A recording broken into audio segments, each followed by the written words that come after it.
What's going on, everybody? It's Ricky with Videohomicide, back with another movie review / recommendation. Today we're going to go back to 2009 to take a look at a film directed by Quentin Tarantino. We've got Inglourious Basterds.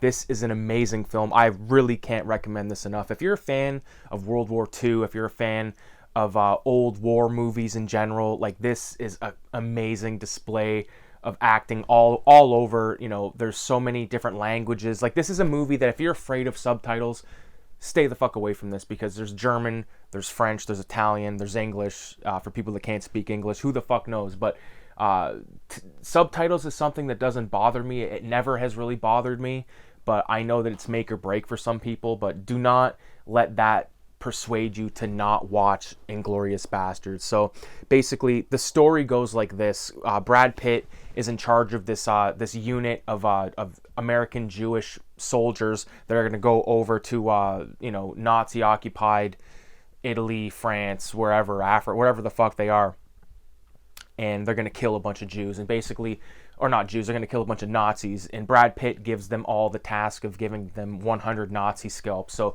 that's sort of like a trope throughout the film, where like you'll see them at times almost casually cutting the scalps off these dead Nazis, and sometimes, you know, almost dead Nazis. It's a hell of a film.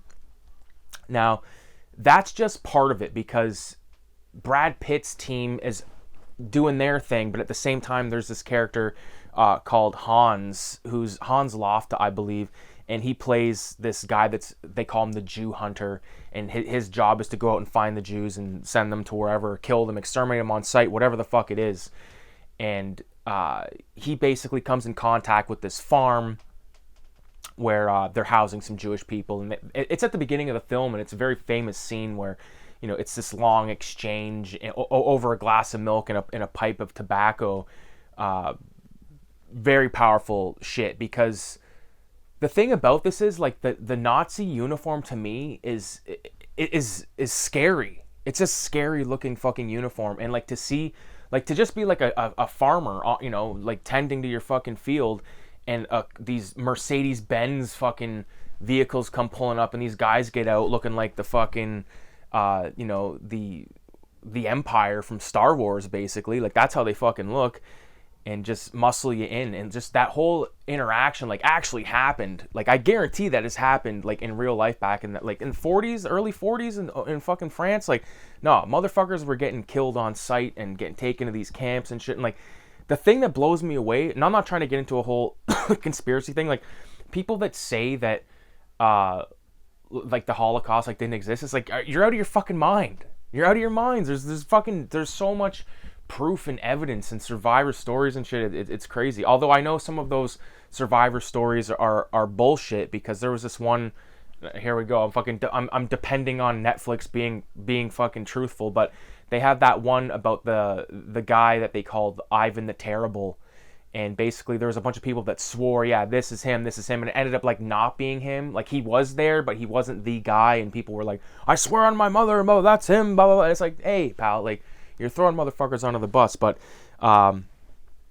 this movie right here, Inglourious Basterds, I know we're fucking not even talking about the flick, but for a long while I was obsessed with World War II history and stuff like that, and this really scratches that itch, you know what I mean? So again, there's some of my favorite moments in this film is like Mike Myers is in this film, like Wayne's World Mike Myers is in the flick.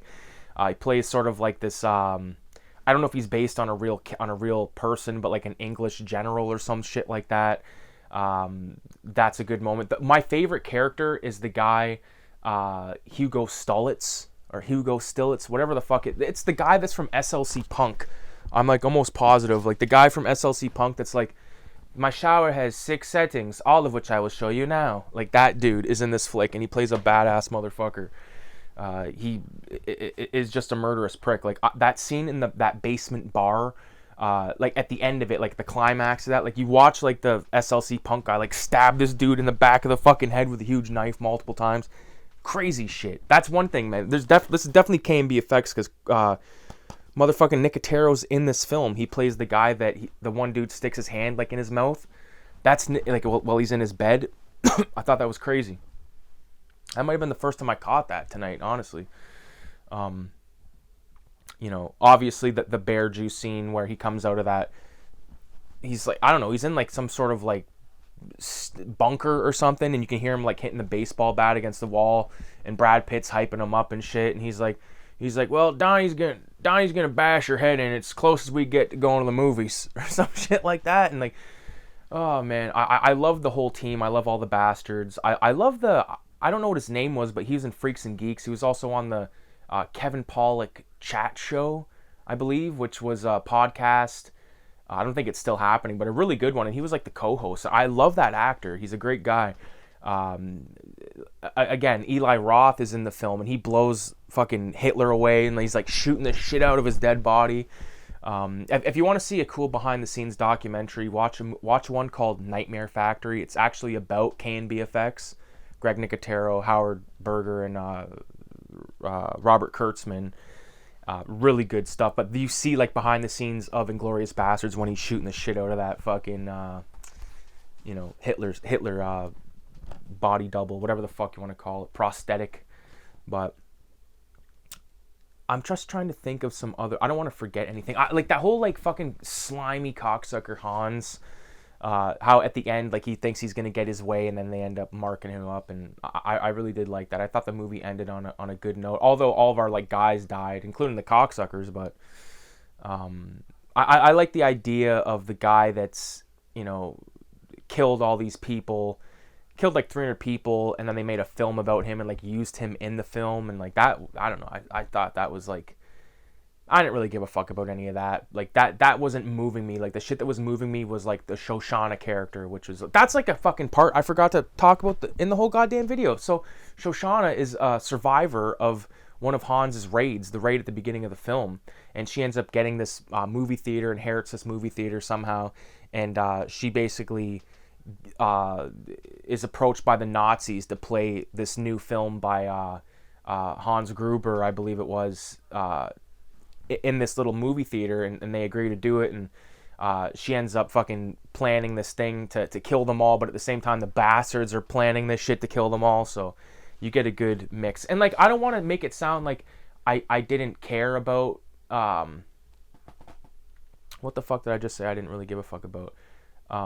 Like that actor, the soldier turned actor, like, it's not that I didn't care about that, it's that I was more invested with the bastards, honestly.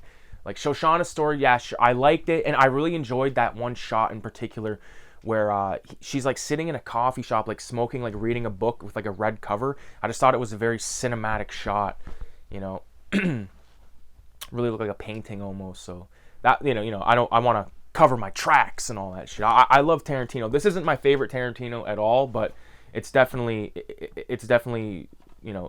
I enjoy this much more than, say, Planet Terror.